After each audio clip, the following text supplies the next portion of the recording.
Region 5 po ba ito? Yes po. Sige po. Saan yung school mo? Sa ano po, Camarines Norte Daet po. Dahil pala. So ano yung information na ano mo? Na Kung ano po siya, require? kung nakaregister po ba sa inyo itong school? Hindi po.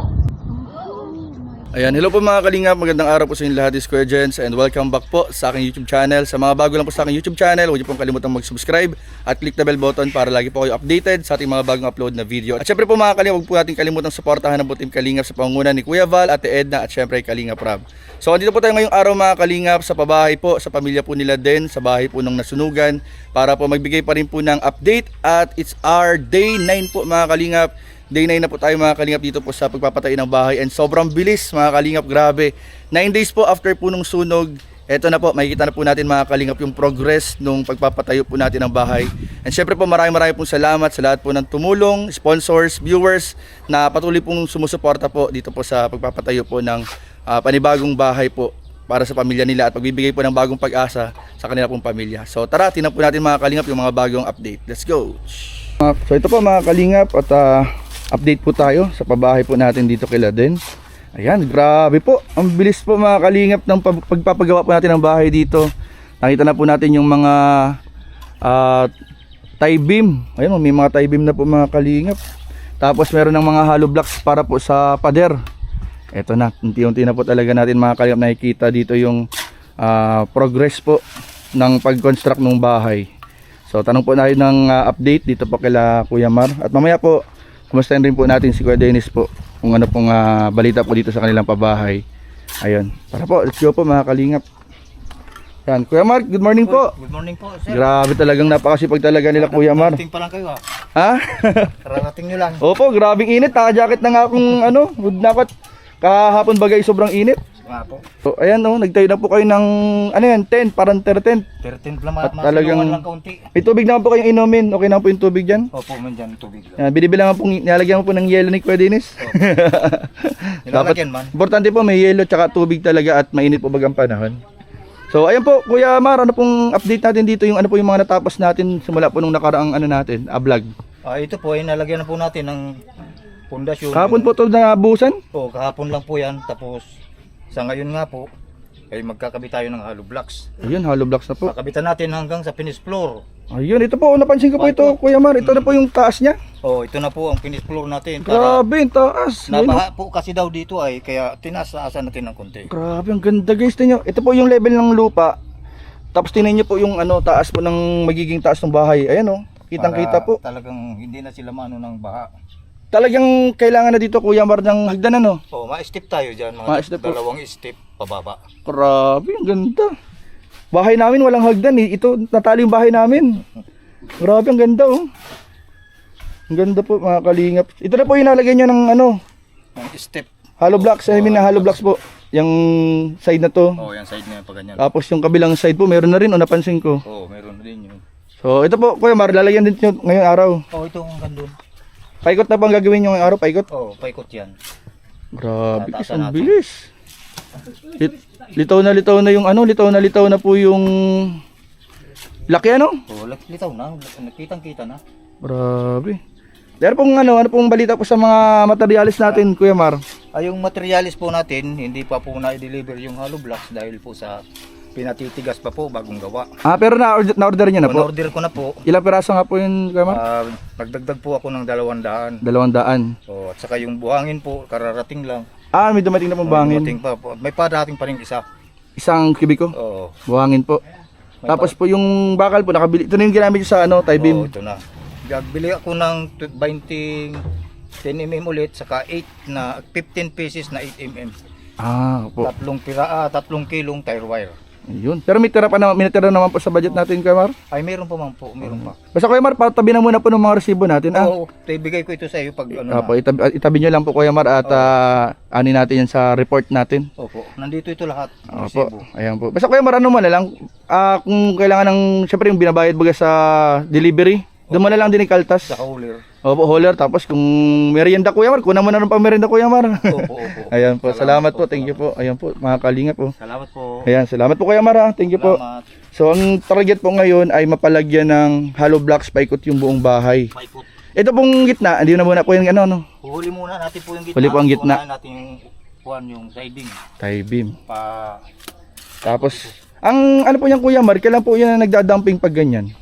ay pag ano po, pag napuikutan ko na po ito, masimula na po ako mag-order ng dumping. Pag-dumping natin. Opo. Sige po Kuya Mar. Para At habang ano? mababa pa yung ano, asintada, maipasok na yung dumping. Tama po, Para tama. hindi na Kasi pag tumaas na po yan, mahirap nang ipasok. mahirap nang ipasok. Opo. Pero po, pag dadumping po yan, dapat meron na rin yung gitnang ano? Meron na po yan, lalagyan na din yan. Lalagyan na po yan. Lunes po, malalagyan na din yan.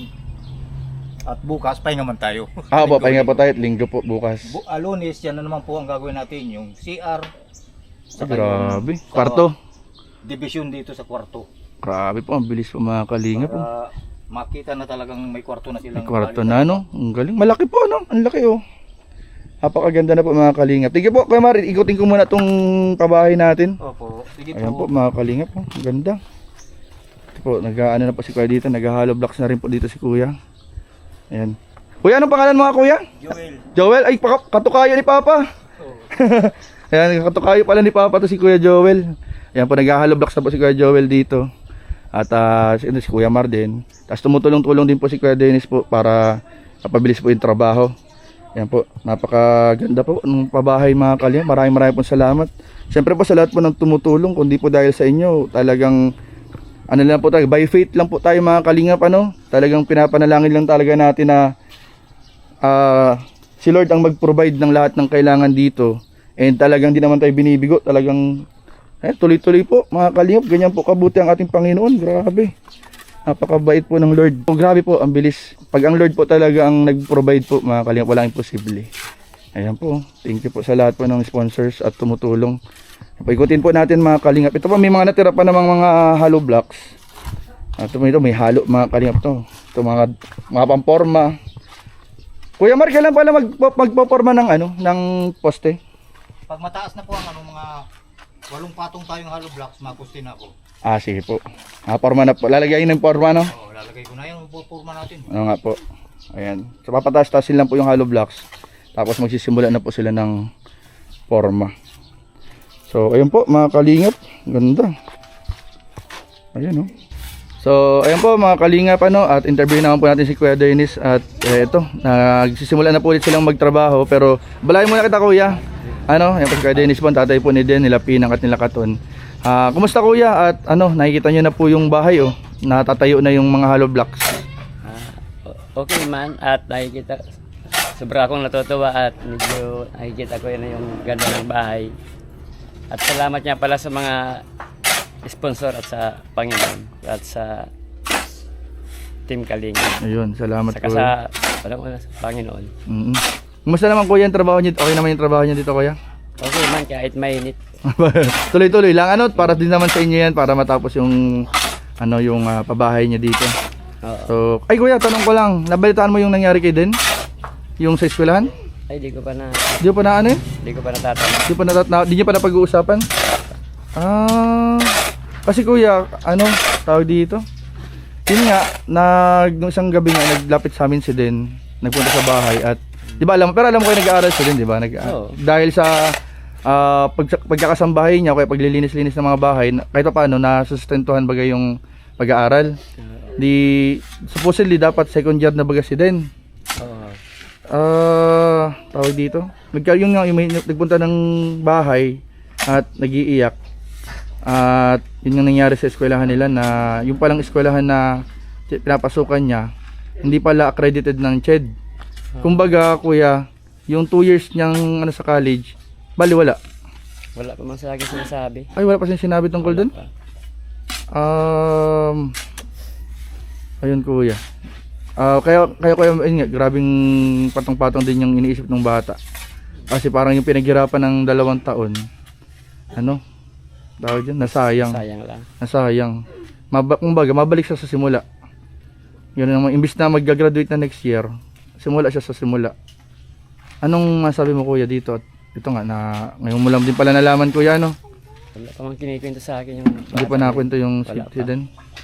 Pero anong naramdaman mo Kuya? At ayun nga, sa mga balita. Nagyano nga daw yung mga bata, yung mga class nga daw ay kumbaga nag-iiriyakan. Napanood mo na ba yung vlog nun? Nung vlog na yun? Hindi pa. Hindi pa. Wala man sa akin kinikwento. Hindi pa siya kinikwento. Kasi yung mga klase niya nag-iiriyakan na, yung mga magulang yun nga nagrereklamo dun sa sa eskwelahan. At sige ang papasok pa-enroll, di mo pala registered sa CHED. Kumbaga, pag nagkaroon sila ng diploma, walang visa yung diploma nila at hindi man nga Parang kahit graduate na sila, hindi para sila Hindi, at walang visa yung eskwelahan nga. Parang man kasing kinikwento sa akin. Hindi nagkikwento pala sa isi din. Pero ngayon kuya ito nga naunahan ko na palang banggitin. Anong nararamdaman mo kuya? Ano masabi mo din sa ganong sitwasyon kuya? Siyempre, malungkot din para sa akin at sayang yung pinaghirapan niya. Yun nga, sayang yung panahon at yung pagtutulong-tulong niya para makapag-aral siya. Saka yung pagod ko din para sa kanya, nasayang din kahit pasaraside din ako ng trabaho. Kasi syempre, bukod dun kuya sa pagkakasambahay nga niya, tapos paglilinis-linis sa mga bahay, paglalaba, syempre nag-aabot-abot ka rin baga ng baon sa mga bata Di parang nasayang din. Kahit pa extra lang. Kahit pa extra. Ay. Pero ayun nga, gagawa naman ng paraan daw ni Den, tapos tutulungan pa din natin. Pero yun nga, sayang kuya yung yung panahon ng bata. Anong nararamdaman mo kuya? Yun nga, malungkot. Saka akala ko siya pa naman yung unang anak ko makakagraduate sa pag-aaral. Yun. Parang naiiyak ka na kuya. pinipigilan lang ni Kuya Dennis po. Medyo naiiyak na po si Kuya Dennis at grabe talaga yung lungkot. Maraming ang mga ang mahirap nga doon ko marami daw siyang kaklase na nagkatrabaho. Yung iba may mga edad na rin, may mga pamilya na. Yung mga ibang kaklase niya, nagsisilbs, yung working student, tapos ay may pamilya na, tapos mga iba pa nagre-rent pagalit taga-Parakali, taga-Kapalongga, nagre-rent sa Daet para mag-aral, tapos ganoon pa yung nangyari. Grabe So siguro kuya pag nakausap mo siguro si Den, mo na lang. Pasapin mo na lang din na hindi lang nagpapalata yung bata pero mabigat din yung dinadala baga. Kumbaga nagsabay-sabay nasunugan niya kayo at ito pa may na-discover pa sa pag-aaral. Ikaw na lang kuya bala din mag-usap Siyempre naghahanap din yun ng kalinga ng tatay. Pero kuya, dito tuloy-tuloy lang tayo. Lunes daw kuya yung deliver ng materyales. Salamat Kuya Dennis. So ayan po mga kalingap, ito pa rin po, nakalagay pa rin po yung ating poster dito. Napakatibay po mga kalingap. So tingin ko mga kalingap, mas magaganda pa, magagandahan pa nung actual pag natapos na po yung pabahay. Mas maganda pa po dito sa nasa picture na to mga kalingap, kasi elevated po yun. Tapos lahat na po mga kalingap ay susubukan po nating mapa-concrete. Ito pong lahat na to susubukan nating mapa-concrete mga kalingap. Kaya maraming pong salamat sa mga patuloy pong tumutulong, nag-sponsors at sa lahat po mga kalingap ng nagpapaabot pa ng tulong at suporta. Maraming pong salamat. Kapag naman po mga kalingap, kapag marami pong tumulong pa, susunod po natin mga kalingap, nawa po kung loobin po ng Panginoon yung mga gamit naman po at iba pang mga kailangan sa bahay. Pero ngayon po, priority muna po natin talaga mga kalingap ay mapatapos po yung bahay para kahit paano po ay makalipat na po agad yung pamilya dito at may matuluyan na po agad sila mga kalingap, lalo na at magtatag-ulan na. So ayan, salamat po mga kalingap. So ngayon po habang nagla-lunch break po, kasi nagla-lunch break po yung ating mga gumagawa po ng bahay, ay gusto ko lang po ikutin mga kalingap yung ginagawa nila para makita po natin yung progress nung pabahay po mga kalingap. Bukas po linggo, pahinga naman po sila mga kalingap. So ang next update na po natin ay Lunes na. Lunes na po ang next update po natin. So ito po mga kalingap, nakikita po ninyo, yari na po mga kalingap yung mga poste at ready na para lagyan ng forma at ready na rin para buhusan pag nalagyan na po ng forma. So ayan po mga kalingap, ulit po, ayan, pakita natin ulit yung mga natapos na para update po sa mga tumutulong at sa mga nanonood. Ayan po, papakita ko po sa inyo mga kalingap yung bawat detalye. So kung mapansin po ninyo, ito po yung tansi ng level po na magiging flooring ng bahay nila. So kakailanganin po natin magdumping, maglagay pa po tayo mga kalingap ng ladder, step ladder po ng hagdanan. Dito po yung magiging CR. Dito po sa side na to mga kalingap yung CR. CR. Tapos po dito po ang kwarto, isang kwarto, pangalawang kwarto po doon. Tapos dito po yung magiging sala nila and then kusina, lutuan. Now, dito po sa labas po, dito po sa labas yung nagiging Poso Negra po nila dito. So hindi naman po sagad sa bakod, kaya napakaganda po mga kalingap. Ito po, may poster rin po tayo sa gitna. At yan po magiging pampatibay sa gitna po ng bahay. Ayan, mapansin po ninyo may mga hollow blocks na. Ito po, tapos na po, naabot na po niya yung level ng tansi. So ito na po yung taas po ng magiging floor po niya. Yung sahig, talagang safe na po siya para sa mga pagbaha, paglakas ng ulan. Ayan, naabot na po niya yung ano niya, yung level ng tansi. So papaikutan po ito mga kalingap sa mga susunod po na araw. So yun po, sa Lunes po delivery po ng mga materyales. Ayun, maraming po salamat. So ayan po mga kalingap, kasama ko po yung pamangkin ko po. Sinama ko po dito mga kalingap kasi po nakakalaro-laro din naman yan sila Pinang, yung mga nakababatang kapatid po ni Den at si Katon. At sinama ko po mga kalingap para po samahan po silang kumanta. Ano, tura mo ng kanta ha? Ayan, sinama ko po si Bembem po mga kalingap, pamangkin ko. Sinama ko po dito. Tara, let's go! Jesus sa krus, ika'y namatay, nabuhay muli, para mundo'y ligtas. Kasalanan ko ay patawarin mo, maging Panginoon, kaibigan ko. Tulungan mo magsimula muli, alay ko'y alay sa'yo. Tulungan mo magsimula muli, buhay ko'y alay sa'yo, alay sa'yo. Jesus sa krus, ika'y namatay, nabuhay muli, para mundo'y ligtas. Kasalanan ko ay patawarin mo, maging Panginoon, kaibigan ko. Tulungan mong magsimula muli, buhay ko'y alay sa'yo. Tulungan mo magsimula muli, buhay ko'y alay sa'yo, alay sa'yo. Ayan po mga kalingap, so interviewin po natin si Den kung kumusta na po siya matapos po yung nalaman po natin sa eskwelahan nila. At syempre po kung ano po rin yung nararamdaman niya ngayon po na tuloy-tuloy po yung pagpapagawa po nitong kanilang bahay. So kumusta ka na Den? Okay naman po kayo, Jens. Ayan, so una, kumusta? At ito yung bahay niyo. Yung bahay niyo ay tuloy-tuloy na yung paggagawa. At ayan, nag-ano na rin ng hollow blocks, naglalagay na ng hollow blocks. At kitang-kita na talaga yung laki ng bahay niyo. Anong nararamdaman mo? Ayun po, sobrang saya po talaga. Kahit may problema nga po ako sa school. Tapos nakikita ko naman po itong bahay namin na nabubuo po. Parang nababawas-bawasan naman po yung mga iniisip ko po ngayon. Kumusta ba yung school niyo? Ano na bang balita? At yun yung nakaraang gabi, di ba? Napasugod ka sa bahay.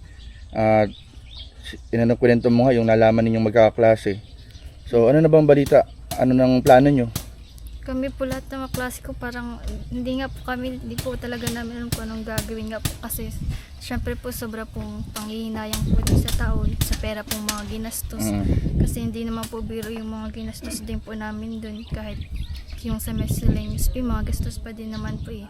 Tapos yung mga pag may mga project po sila, ganun po. May tuition ba kayo dun? Yung 3K lang po yung inaano po. 3K? Opo. 3K ano yun? Kada semester? Kada sem po yun. Kada sem? Oo. May binabayaran kayo 3K kada sem. Opo. Sa isang taon may dalawang semester. Tama no? Di 6K. 6K po. Ay nakailang taon ka na? Tapos may 450 din pong binabayaran dun eh. Parang tapos sa ID, sa... 450. Opo, yung mga... Ano pa may ibang mga binabayaran sa school dun sa eskwelahan nyo?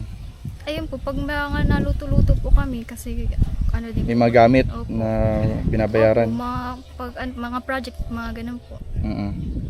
Ay di, kung ito total mo, magkano nagagastos sa isang semester kung sakali?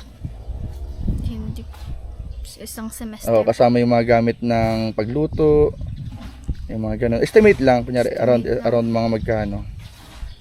Baka 8 po. 8 ba? 8,000? Opo, kasi minsan Kung isasama pa yung allowance mo araw-araw. yun nga po ay.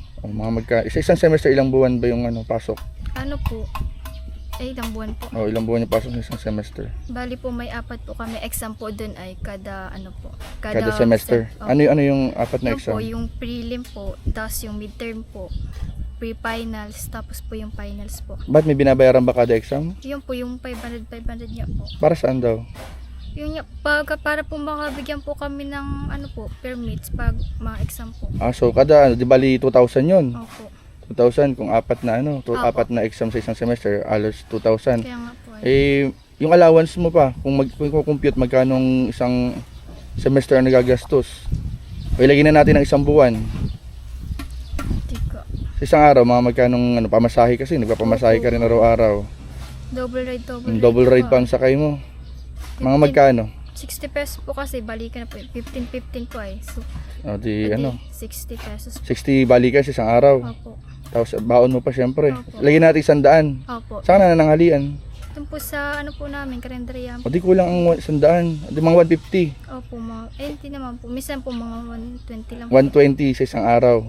Opo. O ilagay na natin yung 120. Opo. Ano? Kaya So nga kung po. sa 10 natin, 12 times 4. Ayan, nagmat patuloy ako. 112 times 4. Nasa 48. Opo. Sa 48 kada buwan. Kada buwan po. Oh, kada buwan pa lang 'yun. Grabe nga Di po. Sayang po. Saan mo ba kinukuha yung yung mga ganun na pambayad sa mga ganun mo, sa allowance, sa pang-exam? Yung po, pag extra ko din po, pag nalinis po ako sa mga kapitbahay po. Tapos kapag yun, pag nagtitinda po ako ng kangkong, kaya po talbos. Tapos pag naglalabada po ako tuwing Sabado po. Araw-araw ba yung mga paglilinis mo? Ano po, minsan po kasi may dun sa malaking bahay po na pa general cleaning po sila ng Sabado po. Di minsan kahit weekend may pasok ka. Opo. Linggo minsan meron din. Opo. Kaya minsan po pag Sabado po baga may pasok din po ako, pag half day naman po yun ay. Kaya pag uwi ko po ng hapon, saka po ako. Tapos pag linggo naman po sa yun. Ibig sabihin, halos araw-araw ka sa buong linggo, Opo. may hindi ka nawawalan ng ng sideline o ng Opo. pinapasokang paglilinis para lang may pang sustento ko diyan sa pag-aaral mo. Tapos ganyan pa yung nangyari. Kaya nga po ay grabe nga po. Nakakapanginayang po. Tapos nakakapagod po ay yung mga inisip mo, yung mga pagod po. Buti nga po yung iba pinapaaral po na magulang nila. Yung may kayang sila. Tustusan yung pag-aaral po. E paano po yung mga katulad ko nga po ngayon pangkapag-aral lang po. Kahit ano pong trabaho pinapasok. Tapos ganyan pa yung nangyari sa eskwelahan, ano? Oo nga po. Ganun po nangyari. Anong sabi sa eskwelahan nyo? May feedback na o may balita na kayo kung anong gagawing solusyon? Ewan ko nga po, parang malipat nga po baga ng school, biglaan nga din po. Pero wala man lang silang na parang... Nung nagpapasok po kami, may yung isa pong teacher doon nagbigay na po ng kung kailan po kami parang mabakasyon po at mawalang pasok. Sa 30 pa daw po. Kaya yun. Anong 30? March? Ngayong March 30 po. Bakasyon dapat. Po. Tapos parang April 6 po atang balik. Okay. Ganun po. Tapos po, nung mga ilang araw lang po, nagbiglaan pong nasabi na lang daw po ay ma-online na lang po at malipat daw po ng school doon po sa Matnog Basod po ata yun. Tapos nakita po namin at may sinend pong picture ay parang parang dalawang classroom lang na na gawa lang po sa plywood na. Parang ginagawa lang ng classroom na gawa sa plywood. Opo. Grabe.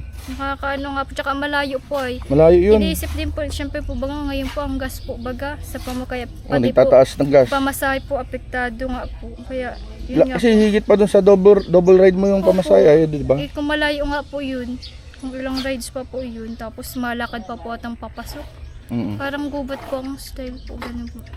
E di anong tawag dito? Plano nyo na, magkaklase. Papasok pa kayo?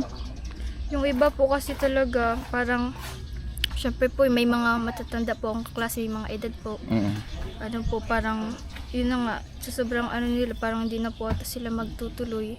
Yung iba naman po ma-transfer, yung iba po Yung iba sa sobrang pagka-disappoint, Oo po, ganun parang tinamad na lang tuloy mag-aral. Opo. Kasi syempre Grabe. po, sayang po yung 2 years po ay. Minsan nga po, ilis na nakwentuhan kami, sana mali lang yung na ano namin. Sana mali lang yung natanong. Opo. Pero Kaso, totoo po totoo daw. talaga eh. Nakausap po nila yung Region 5 sa test. Ched, Opo, sa Ched. Ched. Oh. College ba yun? Opo, opo. Sa Region 5 po ba ito? Wait lang ha. Sige po. Yes po. Sige po. Saan yung school mo? Sa ano po, Camarines Norte Daet po.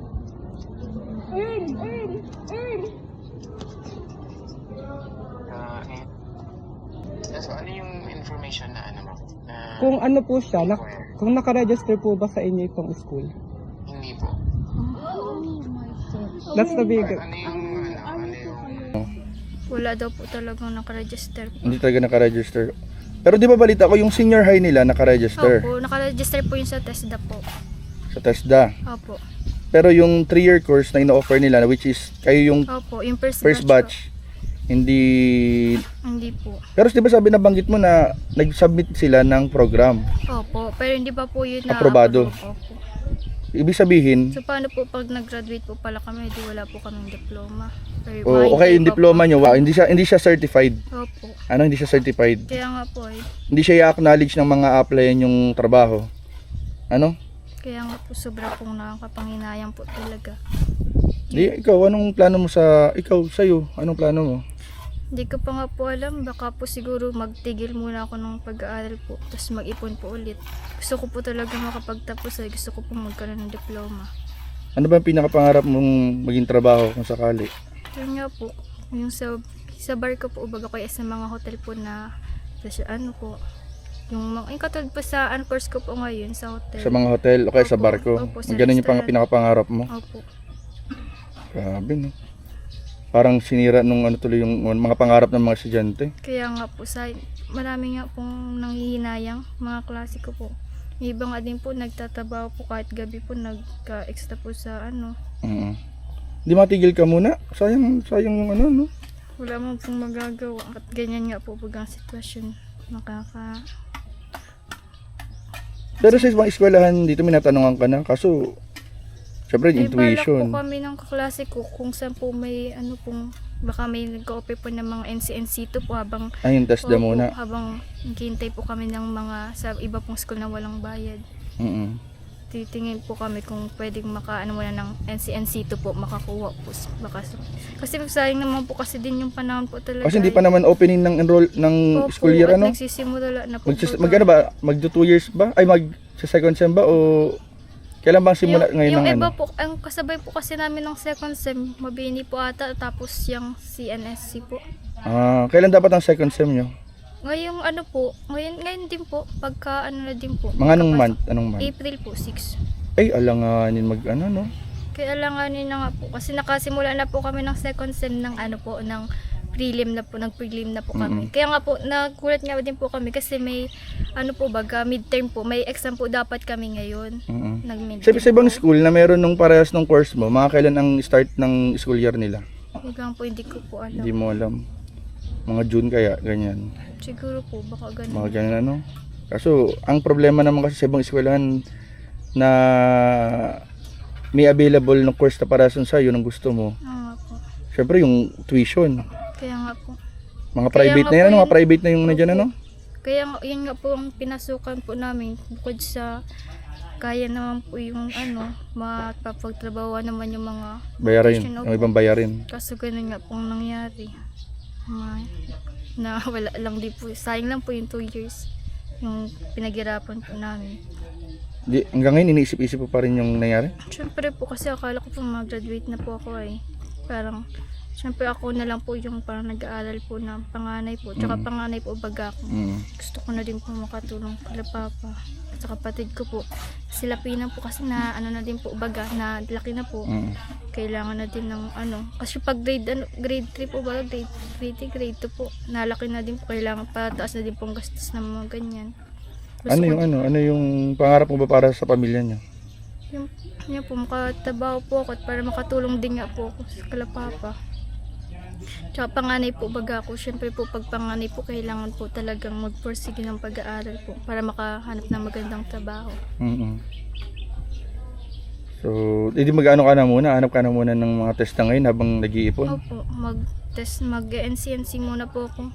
Tsaka siguro nga po yung nga sa TESDA nga po. Makakuha po ako sa TESDA. Hindi mamamasukan ka ulit muna. Opo, okay lang po yun. Grabe. Pero grabe po talaga, sobrang ano po. Parang sunod-sunod pati kasi yung nangyari, ano? Kaya nga po, parang Pero naisip mo ba na yung pagkasunog nga nung hindi man natin inaano pero yung uniform mo, kaya, parang sign siya na ano, minsan nga po, yung nakwento ko nga po sa klase ko ay, gano'n nga. Siguro sign na talaga yung nasunog yung uniform ko daw po. na hindi pala totoo yung eskwelahan. I mean yung ano nyo, Opo. pinapasukan nyo. Lahat nga po kami na ano po talaga, grabe po. Grabe po makakapanginayang po. Sa pera po, sa taon. Siyempre po, hindi man po namin basta kinuha lang yung pera, pinaghirapan din po. Grabe. So, ayun. E di, ang gagawin natin ay ano, tulungan kita, hanap tayo ng mga pwede mong pasukang TESDA muna. Ano? Opo. TESDA, hanap tayo ng mga pwedeng pasukang TESDA. Kung pwede, sasamahan kita mag-enroll sa TESDA. Opo. Tapos, pagtutulungan na lang din natin yung pag-iipon para kung kakayanin, kung may mga, malay mo, may mga tumulong din Opo. para sa pag-aaral mo, malaking bagay para makapag-enroll ka ulit. Pero magsisimula ka ulit sa first year, ano? Kaya nga daw po yun. First year ulit yung simula mo. Anong gusto mong sabihin kung sakaling may nakakapanood na gustong tumulong sa pag-aaral mo? Ayun po. Siyempre po nakakaya po kasi dito pa lang po sa pabahay, ang laki-laki na po nang naitutulong niyo po sa amin, lalo po sa akin. Minsan nga po na ano po kasi parang puro problema na lang po yung nasasabi ko po sa inyo. Pero kung may gusto pong magtulong po sa pag-aaral ko po, ipinapangako ko po na pagbubutin ko po yung pag-aaral ko. Hindi ko din naman po kasi gusto yung mga nangyayari po sa akin ngayon. Lalo nga po yung sa school ko po. Sobra po talagang nakakapanghinayang po. Ngayon pa lang po nagpapasalamat na po ako. Lalo na po dito po sa pabahay niyo po sa amin, sa mga nag-sponsor po. Maraming salamat po talaga. Laking tulong po talaga nito sa amin. Pinapangako ko po na mas pagbubutin ko po yung pag-aaral ko po. Sana po kapag may tumulong po sa akin, sumuporta po sa pag-aaral ko po. Hindi ko po pababayaan yung pag-aaral ko po. Pinapangako ko po yun. Buti nga po itong pong bahay, unti-unti na pong nabubuo. Nababawasan po kahit pa paano yung nararamdaman ko po ngayon sa sitwasyon ko po ngayon. Sobrang laking tulong po talaga. Minsan nga po natutulala ako dito sa bahay namin. Malaki nga po ay kaya sobrang pasasalamat po talaga ng sobra po. Kung di dahil po sa inyo, hindi po ito matutuloy. Or posible nga po kung hindi nga po kayo, kundi po dahil sa inyo. Kaya maraming salamat po sa mga tumutulong po sa amin. Marami pang tutulong yan, din huwag kang mag-alala. At sabi nga natin, di ba, pag ang isang bagay ay niloob ng Panginoon na mangyari, walang makakahadlang. Ano? Pag niloob ng Lord na mangyari itong pagtatayo ng bahay nyo hanggang matapos, walang makakahadlang. Ibig sabihin, pag-pray lang natin na tuloy-tuloy yung blessing, tuloy-tuloy yung mga pagtulong hanggang mapatapos natin to. Malay natin pati yung mga gamit, 'di ba? Pati yung mga gamit sa loob ng bahay, Pero syempre unahin natin muna yung pabahay. And ayun nga, speaking of blessings, gusto ko rin pala ibalita sa iyo na may mga nagpapaabot din ng tulong at suporta dito. At pasalamatan natin ang Team C3. Team C3, andyan sila, syempre kay Kuya David na kasamahan natin sa K-Boys. Kuya David, si Ate Jelay, sila Sir Lime, sila Tita Julie, sila mga kasamahan natin sa Team C3. Pasalamatan natin na nagpapaabot din sila ng tulong at suporta. Tsaka si Tita Ninita pala, Tita Ninita, nagpaabot din ng suporta. Pasalamatan mo din. Una sa lahat po, nagpapasalamat po ako kay God dahil po kung di po dahil sa Kanya. Alam ko pong may plano din po siya sa amin kahit ganito po yung mga nangyayari po. At pangalawa po, nagpapasalamat po ako sa Kuya Jens kasi po kung hindi po dahil sa inyo, hindi naman po nila malalaman yung ganito pong sitwasyon ko at hindi po mapapanood po ng mga gustong tumulong po. At yun nga po, maraming salamat po sa mga sumusuporta po sa amin, sa nagmamahal po at patuloy pong pagtulong hanggang matapos po itong pabahay po. Maraming salamat po talaga ng sobra sa mga sponsor po, tapos sa mga, lalo na po sa mga nanonood, sa mga nag-share po, sa mga, yun nga po, sa mga tumutulong po sa amin. Maraming salamat po talaga ng sobra sa inyo. At sa mga nakalampong tumulong po sa amin simula part 1 pa lang po, maraming salamat po. At sa mga tutulong pa lang po, ngayon pa lang po, sobrang pasalamat ko na po sa inyo. Kahit hindi nyo po kaano-ano or kakilala po ng sobra, tinutulungan nyo pa rin po kami. Maraming salamat po talaga ng sobra po. At pinapangako ko po, pag nabuo po itong bahay namin, iingatan ko po at aalagaan ko po. Magtatanim po ako dito sa bahay, papagandahin ko po. Yun nga po, iingatan po namin at papanatiliin po namin malinis po. At bubuo po kami ng mga bagong masasayang alaala po. Kasama po itong bahay na pinatayo nyo po sa amin. Maraming salamat po talaga sa mga tulong po at pagsusuporta po. Maraming salamat din po sa buong Team Kalinga po, sa Jomcar din po. Maraming salamat po.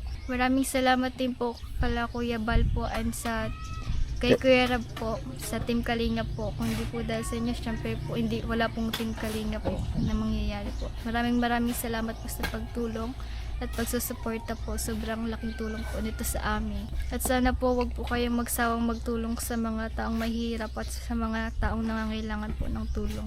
Pagpalain po kayo ng Panginoon Diyos. Thank you po.